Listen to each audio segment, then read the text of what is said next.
Good morning, everybody, and this is your S&P 500 setups for today. So we finally got the breakout, and breakout being pretty wild.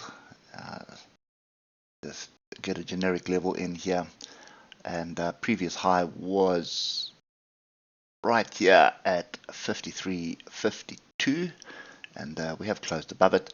But the major breakouts that we were looking for yesterday were pretty much around 5,300.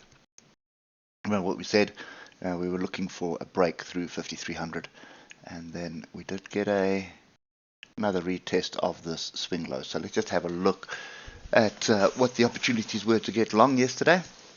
But as I've been saying to you for most of the last 3 weeks, this is just a little reset. We're continuing onwards and upwards. So oscillators getting into overbought territory. So just take that into consideration when you're looking at the charts. And when we drop down to the 3 hour, it's extremely overbought. And we've had some big bars, smaller. And that's pretty typical price action. What we're looking for now is a pullback onto structure. And nothing really else to say here. We don't want to be jumping in long here. We obviously want to wait for a pullback. And you need to pick up those pullbacks on the hour. That's going to be the easiest setup. I just want to check what we have here. So this was the previous all-time high. And that level is at 53.52. Actually, let's just double check this.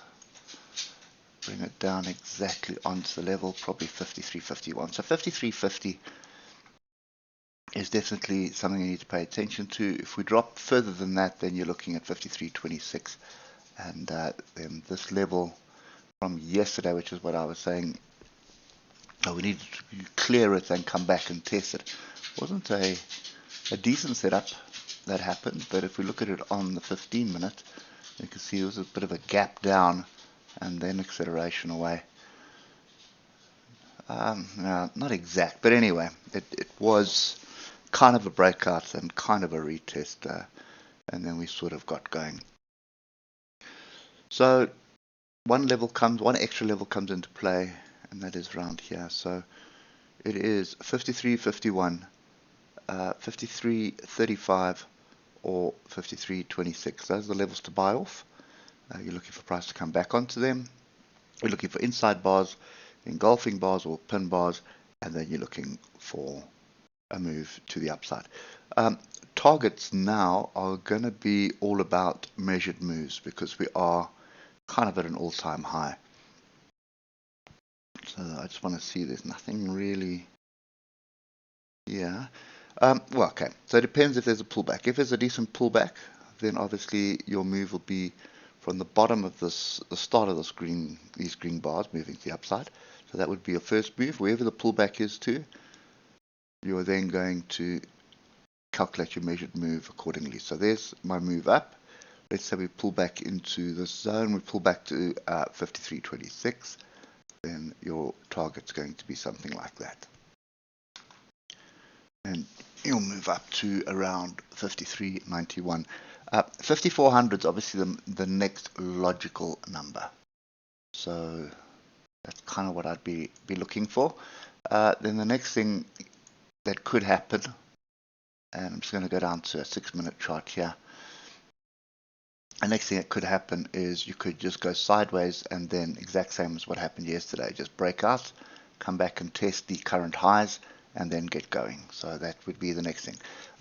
Same measured move because it's from there to there. This is the range, and then it's from the bottom of the range to extend it to wherever it goes to. But I suspect 5400 is what we are aiming for at the moment. Okay, anyway, that's kind of me for today. You're looking to buy off support. So you want to see a pullback onto structure, and I've given you the levels. Those are the levels I'd be paying attention to. And unless there's a data or noise that comes out that makes us plummet all the way down to the bottom here, there's a little gap here.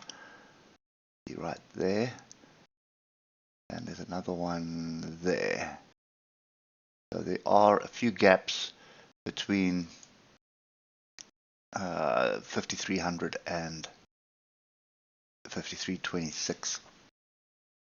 Oh, that would have to be some catalyst to drive us all the way back down there for us to pick up the pieces and start moving back to the upside. So anyway, that's kind of my view. Wait for price action to, well, wait for the oscillators on the 15-minute just to ease off to the bottom here, and then look for the level, and then look for price action. Once you've got those three lined up nicely, you probably have a fairly decent trade to the upside.